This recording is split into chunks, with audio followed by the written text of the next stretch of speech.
শ্রদ্ধা ও সম্মানিত মুসলিম মণ্ডলী, মহান আল্লাহ তাআলা অনুগ্রহ করে আজকের এই পবিত্রতম দিনের গুরুত্বপূর্ণ মুহূর্তে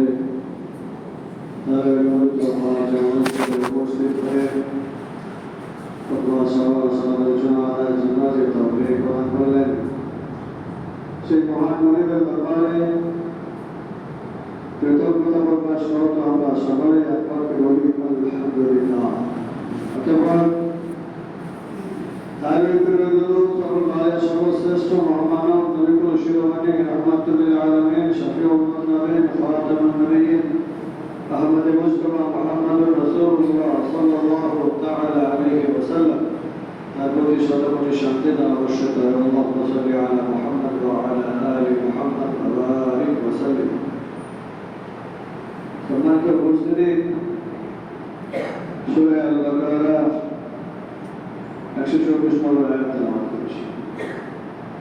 এই আয়াতে কেন্দ্র করে কোরআন ও সুন্নাহ ভিত্তিক আলোচনা করে দেব ইনশাআল্লাহ। ওয়া তাওফীকি ইল্লা বিল্লাহ আলাইহি তাওয়াক্কালতু ওয়া ইলাইহি উনীব।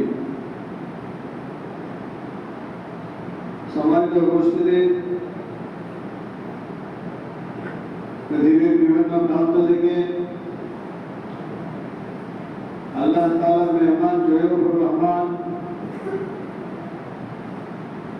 মক্কাকে হতে শুরু করেছেন। কখনো মদিনায়, কখনো মক্কায় হজ পালন করার জন্য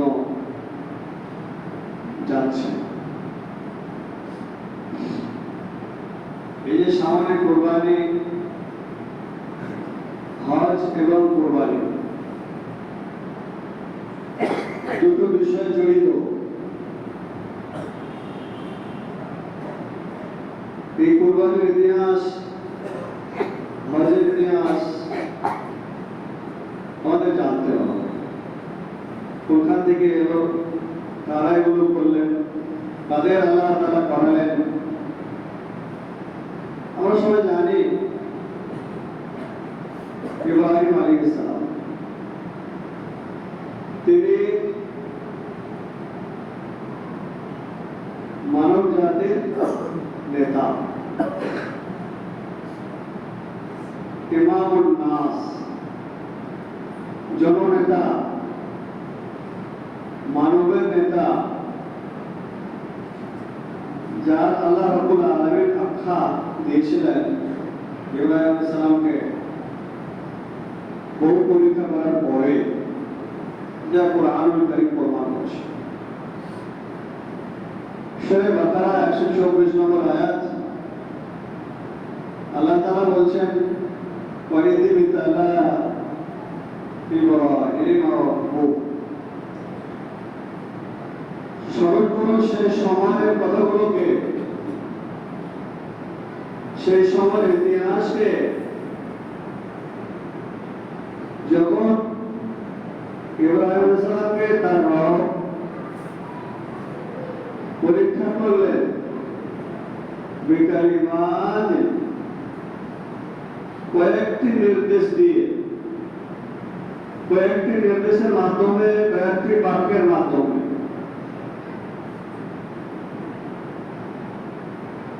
ইব্রাহিম আলাইহিস সালামকে আল্লাহ তাআলা পরীক্ষা করলেন।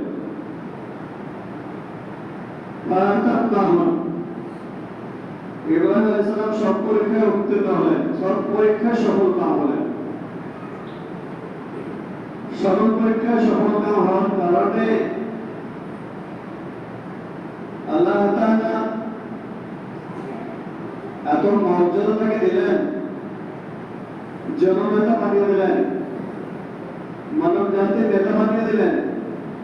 আল্লাহ বলেন ইন্নী জাইলুকা লিন-নাসি ইমামা, আমরা পরীক্ষা করেছি, সব পরীক্ষায় উত্তীর্ণ হয়েছে, তুই মানব জাতির নেতা, জননেতা।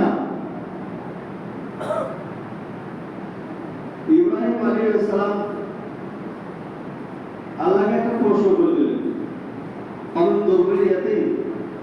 আচ্ছা বুঝলাম আমাকে তো এত পরীক্ষা করার পরে আপনি একটা সম্মানে ভূষিত করছেন, জননেতা করছেন, তো এই সম্মান কি আমার সন্তান সন্তানদের মধ্যে হবে? আমার বংশধরদের মধ্যে যারা পরবর্তীতে আসবে তাদের মধ্যে কি এই সম্মান হবে? তো প্রশ্ন করে দিলেন আল্লাহ ইব্রাহিম আলাইহিস সালাম। আল্লাহ বলে যে একটা বাক্য এমন ভাবে বলে আল্লাহ তাআলা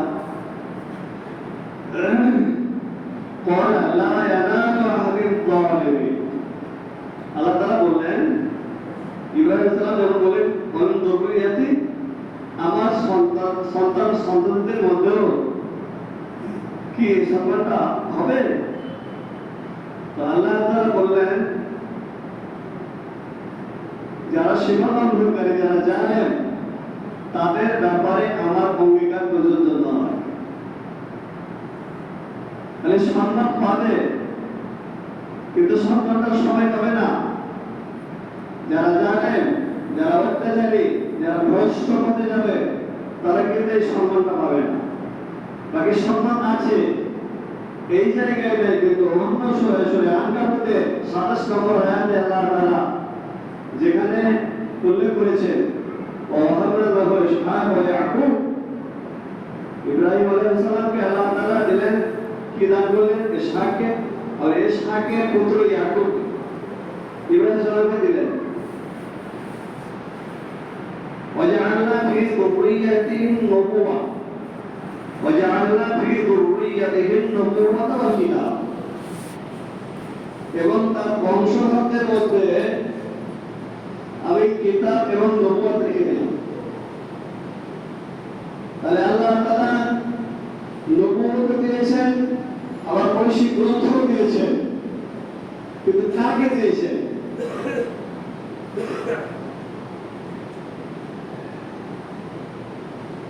যারা ইব্রাহিম আলাইহিস সালামের ওই সন্তানগুলোর মধ্যে যারা ভালো, যারা মুমিন, যারা তাওহীদবাদী, তাদের মধ্যে আল্লাহ তাআলা নবুয়ত রেখেছেন, ঐশিক গ্রন্থ রেখেছেন। ইব্রাহিম আলাইহিস সালাম তো হলেন আবুল আম্বিয়া, উনি ইমামুন নাস, উনি মানুষের নেতা। আমাদের নবী মুহাম্মদ সাল্লাল্লাহু আলাইহি ওয়াসাল্লাম হলেন সাইয়্যিদুল আম্বিয়া, নবীদের সর্দার। ওই জননেতা, মানব জাতির নেতা ইব্রাহিম আলাইহিস সালামের সন্তান ইসহাক আলাইহিস সালাম, ইসহাক আলাইহিস সালামের সন্তান ইয়াকুব আলাইহিস সালাম, আর ইয়াকুব আলাইহিস সালামের দ্বিতীয় নাম হচ্ছে ইসরাইল। ইতিহাস আছে নাম ইসরাইল হওয়ার। রাতে তিনি ভাইয়ের ভয়ে, মা যখন বললেন তোমার ভাই তোমাকে মারতে চাইছে, তো মারবে, তুমি তো পালিয়ে যাও না, চলে যাও। ওই ভাইয়ের ভয়ে রাত্রে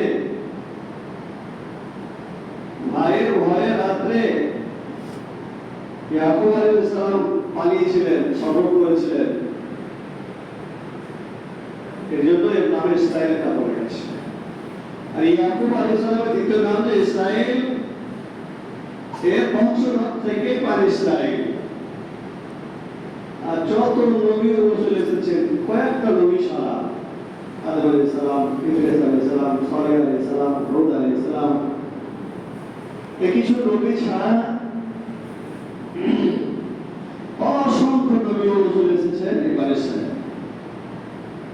দাউদ আলাইহিস সালাম বলেন, সুলাইমান আলাইহিস সালাম বলেন, আইয়ুব আলাইহিস সালাম বলেন, মুসা আলাইহিস সালাম বলেন, ঈসা আলাইহিস সালাম বলেন, আর অন্যান্য রাসূল। নবুয়ত এবং কিতাব, ঈসা আলাইহিস সালাম নবী, আবার রাসূল, ইনজিল দেওয়া হয়েছে। মুসা আলাইহিস সালাম একজন নবী, অপরদিকে কিতাব দেওয়া হয়েছে, রাসূল, তওরাত দেওয়া হয়েছে। মুহাম্মদ সাল্লাল্লাহু আলাইহি ওয়াসাল্লাম ইব্রাহিম আলাইহিস সালামের বংশধর, তবে ইয়াকুবের বংশধর নয়, ইসরাইলের নয়। ইনি হলেন ইসমাঈল আলাইহিস সালামের বংশধর।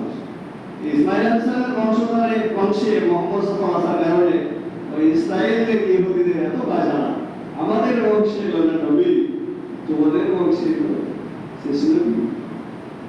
যেটা যে ইব্রাহিম আলাইহিস সালামের দোয়া, ربنا وابعث فيهم رسولا من انفسهم يتلو عليهم اياتك ويزكيهم ويعلمهم ইসলাম একটা দোয়া করেছিলেন, তা পরবর্তীতে বলবো ইনশাআল্লাহ। সবশেষ যে দোয়াটা করেছিলেন সেটি মুহাম্মদ সাল্লাল্লাহু আলাইহি ব্যাপারে আমরা আপনার কাছে দোয়া করেছি, কবুল করেছি। আর ইসমাঈল আলাইহিস সালামের বংশ করে, ইসমাঈল আলাইহিস সালামের বংশে আমাদের শেষ নবীজি, সর্বশ্রেষ্ঠ নবী সাইয়্যিদুল আম্বিয়া মুহাম্মদুর রাসূলুল্লাহ সাল্লাল্লাহু আলাইহি ওয়াসাল্লাম। এই দুই নবীকে জুড়ে দেওয়া হয়েছে দাউদের দুরূদ ইব্রাহিম দিয়ে, যেটা না হলে মানুষের নামাজ হবে না, সালাত হবে না। এটা রুকুন, দুরূদ ইব্রাহিমের রুকুন। তাশাহুদের পরে, আত্তাহিয়াতের পরে দুরূদ ইব্রাহিম পড়তেই হবে, নামাজ হবে না। এই দুরূদ ইব্রাহিমের ইব্রাহিম আলাইহিস সালামের সাথে আমাদের মুহাম্মদ সাল্লাল্লাহু আলাইহি ওয়াসাল্লামের নাম দিন। আল্লাহুম্মা সাল্লি আলা মুহাম্মাদ ওয়া আলা আলি মুহাম্মাদ কামা সাল্লাইতা আলা ইব্রাহিম ওয়া আলা আলি ইব্রাহিম ইন্নাকা হামিদুম মাজিদ। আল্লাহুম্মা বারিক আলা মুহাম্মাদ ওয়া আলা আলি মুহাম্মাদ কামা বারাকতা আলা ইব্রাহিম ওয়া আলা আলি ইব্রাহিম ইন্নাকা হামিদুম মাজিদ। এই দোয়া না পড়লে নামাজই হবে না। এটা রুকুন। আত্তাহিয়াতু যেমন রুকুন, তাশাহুদের বৈঠক যেমন রুকুন, তাশাহুদ পরে রুকুন, দুরূদটাও রুকুন, আর শেষে সালাম হচ্ছে রুকুন। যে মুহাম্মদ সাল্লাল্লাহু আলাইহি ওয়াসাল্লাম শ্রেষ্ঠ নবী ইব্রাহিম আলাইহিস সালামের নাম যুক্ত। ইব্রাহিম আলাইহিস সালাম কি শুধু মুসলমানের নেতা?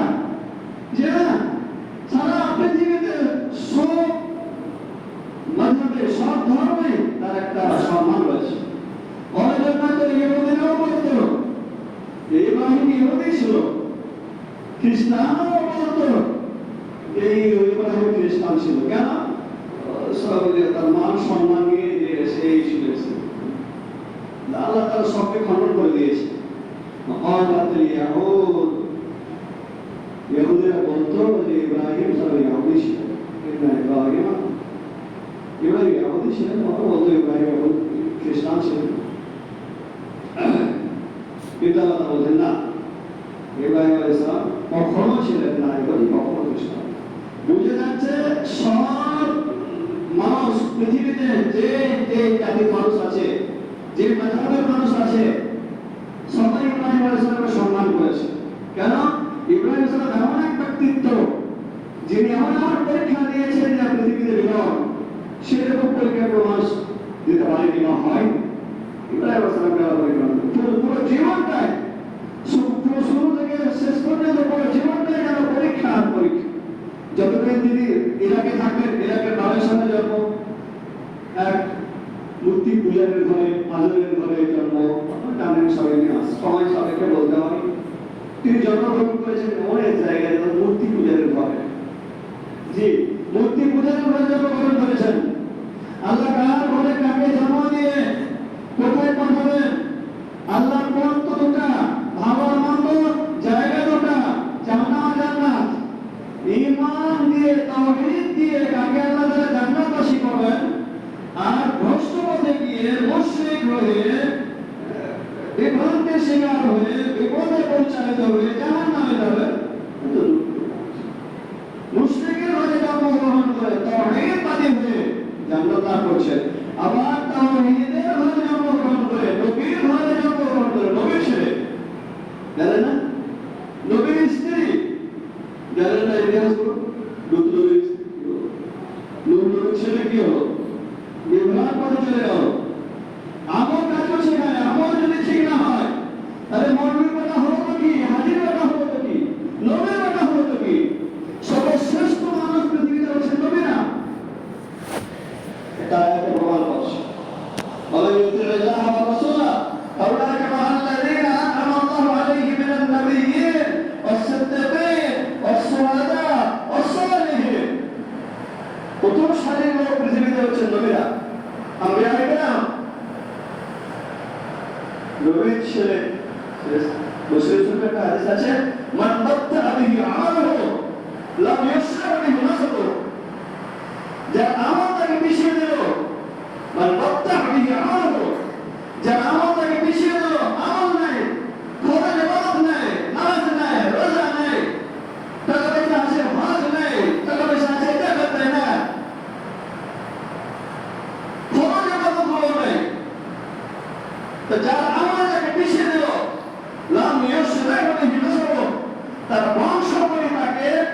উদ্ধার করতে পারবে না।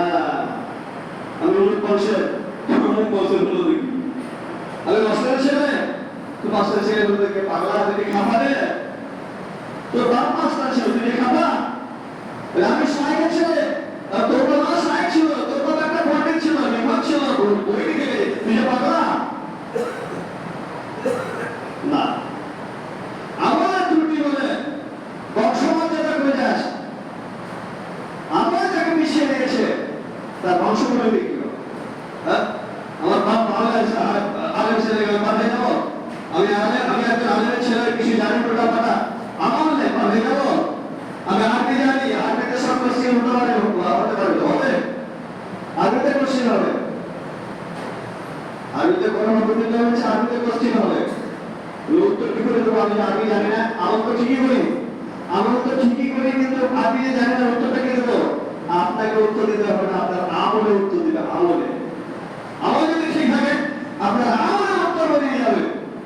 আপনাকে ওই ভাষা জানতে হবে না, যে ভাষা যেখানে আল্লাহ তাআলা একটা পরীক্ষা করার জন্য যে এলাকা ভিত্তিক এটা কোন ভাষা কোথা কালো ওর সাথে কথা বলে বুঝতে হবে, এটা ভারতীয়, এটা পাকিস্তানি, এটা অমুক, এটা তমুক, এটা ভারতের অমুক রাজ্যের মুসলিম ভাষাগত ওদের ভাষা বিভিন্ন রকম প্রকার, বিভিন্ন ভাষা, এমন এমন কথা বলছে যে জীবন বুঝতেও পারেনি কি বলছে, কিন্তু আল্লাহ তাআলা ঠিক বলছে। কোরআন যখন পড়ছে, আমরা কোরআন যখন পড়বে তো হ্যাঁ ঠিক আছে, এই যে কোরআন পড়ছে, এই সূরা পড়ছে, কিন্তু আমরা যখন নিজের ভাষায় কথা বলবো বুঝতে পারবেন না। তো যার আমল পিছিয়ে দিয়েছে মানুষকে, তাকে বংশ বই বাঁচাতে পারবে না। আবার ওই একটি আয়াত আগে পড়েছি, ওটা সংযোগ আছে এখানে।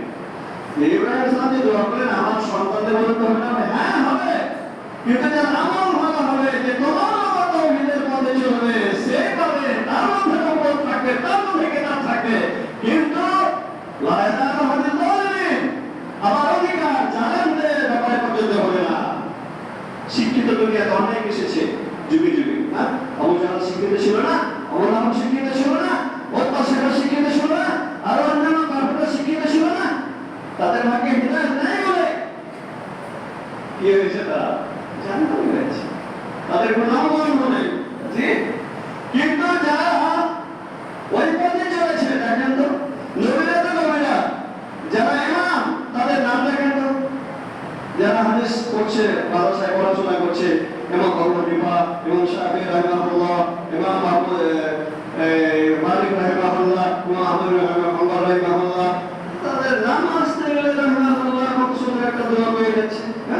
আর সুন্দর আমল করেছিলেন তারা, কিন্তু যুগে যুগে তো আরো অন্যান্য লেখক ছিল, দুনিয়ার বিষয়ে খুব লিখেছে, দুনিয়ার বিষয়ে খুব লিখেছে, গাদা বই লিখেছে, খুবই বিচক্ষণ লোক ছিল। তারা কি, তাদের আছে, তাদের নামে কোনো দোয়া আছে? আবু লাহাবের নামে কোনো দোয়া আছে? আবু জাহলের নামে কোনো দোয়া আছে?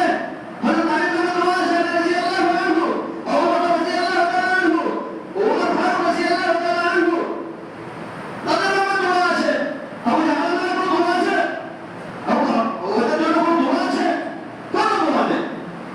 সব সময় যদি আমরা হাদিস পড়ি, পড়া দেখি, ইমাম বুখারী রাহিমাহুল্লাহ, ইমাম মুসলিম রাহিমাহুল্লাহ, ইমাম আবু দাউদ রাহিমাহুল্লাহ, অটোমেটিক লোককে একটা দোয়া বেরিয়ে যারা পড়ছে, লক্ষ লক্ষ ছাত্র কোরআন পড়ছে, হাদিস পড়ছে, তাদের নাম উচ্চারণ করছে, তাদের জন্য দোয়া করছে, দোয়া করছে তারা, এরা স্পেশাল লোক, এদের জন্য আল্লাহ তাআলা বলেছে যে এই নবুয়ত থাকবে, কিতাব থাকবে, আরো ভালো দোয়া থাকবে এদের জন্য। তাহলে আমল হচ্ছে, ইব্রাহিম সালাম আমল করেছিলেন, পরীক্ষা করলেন ইব্রাহিম সালামকে আল্লাহ তাআলা পাবে জীবনে, ওই মূর্তি পূজারীদের সাথে, বাবা পূজারীদের সাথে অনেক রকম তর্ক বিতর্ক হলো, আমি ইতিহাস বলে সাথে বলবো না, অনেক তর্ক বিতর্ক হলো তাদের সাথে। তর্ক বিতর্কে তারা তো হেরে যাচ্ছে, যটা বিষয় উপস্থাপন করছে সব বিষয়ে তো তাদের মাথা নত হয়ে যাচ্ছে, তার থেকে অসম্ভব, তাদের মাথা হেট হয়ে যাচ্ছে, তাদের নত হয়ে যাচ্ছে, পর্যায়ক্রমে বিভিন্ন রকম ভাবে ইব্রাহিম ইসলামের উপর অত্যাচার করে, যে না পারে কখনো ইব্রাহিম দুনিয়া রাখবো না, কারণে জ্বালিয়ে পুড়িয়ে দাও, সব ব্যবস্থা করে দেওয়া হলো, আবার জ্বালিয়ে দেওয়া হলো। কত বড় পরীক্ষা ইব্রাহিম আলাইহিস সালাম। তবুও ইব্রাহিম আলাইহিস সালাম দুনিয়ার কোন দিকে ধ্যান দেয় না, আল্লাহর উপরে। আল্লাহ পরীক্ষাতে আমাদের পর পাস করার করবো না করবো। আল্লাহ যদি ইচ্ছা হয় যে আমি আমাদের ভরে যাবো। আল্লাহ যদি ইচ্ছা হয় যে আমাদের করবো না। কত বড় বিশ্বাস, কত বড় আল্লাহর ভরসা। হাসবুনাল্লাহ ওয়া নি'মাল ওয়াকিল, হাসবুনাল্লাহ নি'মাল ওয়াকিল। তিনি দোয়া পাঠ করছেন আল্লাহর কাছে, হাসবুনাল্লাহ, আল্লাহ আমার জন্য যথেষ্ট। আল্লাহ ইব্রাহিম আলাইহিস সালাম নিয়ত জানছেন কি বলছে ইব্রাহিম, জানেন না? অন্তরে কি বলছেন জানেন না? আল্লাহ অবশ্যই জানেন। ইব্রাহিম তারা বলছেন হাসবুনাল্লাহ, আল্লাহ যথেষ্ট। তাই তো হলো আগুন বলে আগুন তো তার কাছে একটা শেষ, তুই যা বললে বলতে পারবে না। ইব্রাহিম সালাম বলেছিলেন সব লোক তো হতবাক, গোটা জাতির থেকে ইব্রাহিম সালাম একাই লড়াই করছে, একাই তৌহিদ পড়ছে, একাই আল্লাহতে বিশ্বাসী, একাই আল্লাহ তাওহীদ প্রতিষ্ঠা করার জন্য চেষ্টা করে যাচ্ছে। জীবনের শেষ শ্বাস দিয়েও, জীবনের শেষ শ্বাস নয় আগুনে পুড়ে যাবো, শেষ হয়ে যাবো না, ধ্বংসটা আল্লাহ যদি ঘুরিয়ে দেয় শেষ আজকে, আল্লাহ যদি না পুড়ে দেয় শেষ হবো না। পরীক্ষা টেস্ট পাস করে গেলেন, বাচ্চাটাও তারও গ্যাপ যাওয়া হলো, বাচ্চাকে হতভম্ব করে দিলেন। খবর তাহলে দেখে হয় প্রশ্ন দিয়ে নিজে বোকা হয়ে গেল, হতভম্ব হয়ে গেল। সব কিছু হলো, বাবাকে বোঝালেন, বাবা হয়ে গেল। শেষ পর্যন্ত বাবা বলছে তোর কথাগুলো বলা যদি বন্ধ না করিস, তোর কথা বলা যদি বন্ধ না করিস, লাল জমান না, তাহলে পাথরকে তোর মাথা চৌচির করে দেবো, ভেঙে দেবো, শেষ করে দেবো, আর মেরে ফেলে দেবো। যখন মানুষ সবচেয়ে নিরাশ হয়ে যায় তো বাবা একটা আশ্রয় ইসলাম, বাবা কি বলছে, কিন্তু বাবা করে বলছে যে না, তোর কোনো স্থান নাই, তোর কথা বলা যদি বন্ধ না করিস তোকে পাথর মেরে শেষ করে দেবো। আর স্থান কোথায় থাকে সেটা ইব্রাহিম সালাম এখানে সব পালন করলেন, পাপ করলেন, যৌবন পাপ করছেন, বিয়ে করেছেন, বাবা মুখের কথা আর কি জাতিকে বললেন, বাবাকে বললেন, তখন কেউ শুনলো না। আল্লাহ বলে রাসূল বলে ইব্রাহিম যা তুই চলে যা, এখান থেকে হিজরত কর। একটা পরীক্ষা, থাকতে পারবে না এখানে, এই শহরটা জন্মভূমি, এখানে থাকতে পারবে না, হিজরত করে চলে যা। এখন তো পরীক্ষা, একটা পরীক্ষা হিজরত, সব কিছুকে ছেড়ে দিয়ে এখন উদ্দেশ্যবিহীন। কোথায় বাবার ভিসা ছিল নাকি সিরিয়াতে? কিছু ছিল না, পরিচয় ছিল নাকি নিজের পরিচিত কোনো লোক ছিল? কিছুই না, ওই বেরিয়ে যায় এখান থেকে, যা।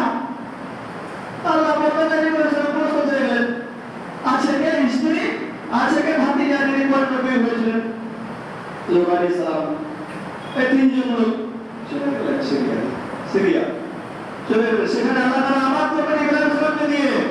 ইব্রাহিম সালামের দুটো জায়গা মিশরে, ইব্রাহিম সালামের তাওহীদ প্রতিষ্ঠার দুটো জায়গা, একটা হলো সিরিয়া, শাম দেশ, বাইতুল মাকদিস, অপরটা হচ্ছে বাইতুল হারাম, মক্কা, কাবা। এই দুটো জায়গাতে ইব্রাহিম সালামের মিশর, আর দুটো জায়গাতে সিরিয়াতে হলেন ইসহাক আলাইহিস সালাম, ইয়াকুব আলাইহিস সালাম, ইউসুফ আলাইহিস সালাম, অপরদিকে মক্কাতে ইসমাঈল আলাইহিস সালাম। দুটো স্ত্রীর দিয়ে দুই জায়গাতে আল্লাহ তাআলা তাওহীদ প্রতিষ্ঠার জন্য ব্যবস্থা করে দিলেন। কাকে দিয়ে? ইব্রাহিম সালামকে, যে হচ্ছে নেতা মানুষের জনতা ইব্রাহিম আলাইহিস সালাম, তিনাকে দিয়ে ইসলামকে আল্লাহ তাআলা প্রতিষ্ঠা করলেন, প্রচার করলেন, কত সব মুশরিকদেরকে শেষ করলেন, মুশরিকদের ব্যবস্থাপনা শেষ হলো। আবার আদম আলাইহিস সালামের পরে আদম তো মুসলমান না, নবী কি, তারপরে মুসলিম হয়েছে, এই মুসলিমের পেট থেকে মুসলমান হয়েছে, মুসলমানের পেট থেকে মুসলিম হয়েছে, এই ধারাবাহিকভাবে চলে আসছে। কাবাতে মূর্তি ঢুকেছে, কাবাতের মধ্যে সাফ করা হয়েছে, আবার মূর্তি ঢুকেছে, আবার সাফ করা হয়েছে।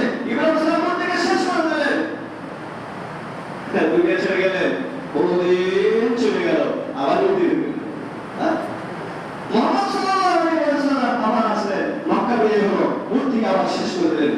আলহামদুলিল্লাহ, আর ঢুকে মূর্তি আর ঢুকে আর ঢোকার চান্স হবে। আলহামদুলিল্লাহ, আল্লাহ তাআলা বলে ইনশাআল্লাহ আমি তোমাদের কিছু কথা বলবো। আল্লাহ তাআলা তৌফিক দান করুন, ইতিহাস বই জানুন, তাদের মতো ঈমান মজবুত করুন, শিক্ষা দেন। ওর থেকে শিক্ষা নিতে হবে, শুধু পড়লে শুনলে শুনলাম কান্দি বের করে দিলাম না, ওর থেকে শিক্ষা গ্রহণ করতে হবে, দৃঢ়তা আনতে হবে, ইসলামের ভিতরে অসন্দেহভাবে ঢুকে যেতে হবে।